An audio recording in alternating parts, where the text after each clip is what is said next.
अगर आप सरकार से सवाल पूछ रहे हैं तो आप देशद्रोही और गद्दार हैं। अगर आप महंगाई, बेरोजगारी और भ्रष्टाचार पर बात कर रहे हैं तो आप देशद्रोही और गद्दार हैं।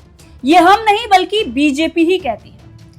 अगर आप किसी वाजिब चीजों पर सवाल करते हैं, अगर आप इनके कामकाज की लिस्ट मांग लेते हैं तो फिर आपको देशद्रोही और गद्दार साबित कर दिया जा रहा है। और ऐसा ही हुआ जब रविंद्र सिंह भाटी बीजेपी के खिलाफ चुनावी मैदान में उतर गए तो फिर बीजेपी आईटी सेल ने रविंद्र सिंह भाटी को देशद्रोही और गद्दार कह दिया।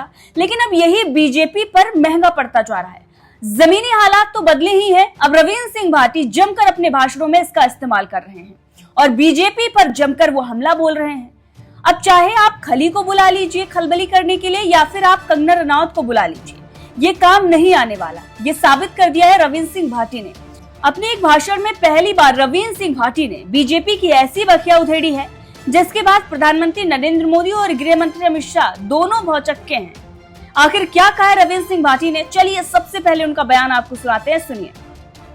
आज जब थाना लागो कि भैया रविंद्र चुनाव लड़से तो ये देशद्रोही हुआ और ये पहल तक जदे थाना पीड़ थी जदे कहता भैया है तुम्हारो आपरो है।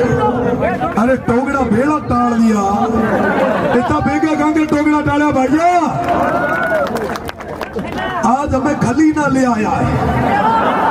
काले परिया सुनी कोई कंगना राणौत ना लाया था।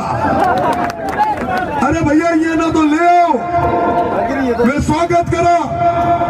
पर बताओ तो सही कि लाडला यहाँ 5 साल मीना यार वास्ते थाक करियो की है। ये बाड़मेर, ये जैसलमेर, ये बालोतरा रिसर्च मेरे वास्ते करियो की है। वो खुले मंच में ना चेतावनी दिया, चैलेंज करा, काम मेरी लिस्ट बता दो, थाना मान जाइए। आज जब मैं काम लिस्ट मांगने लागू तो ये कहीं सब एक टुकड़े टुकड़े गैंगारा मेंबर है। अरे वाह, देखो ये ना यार बातें देखो, यारो राजनीतिक स्तर देखो, हारी बोखलाहट है।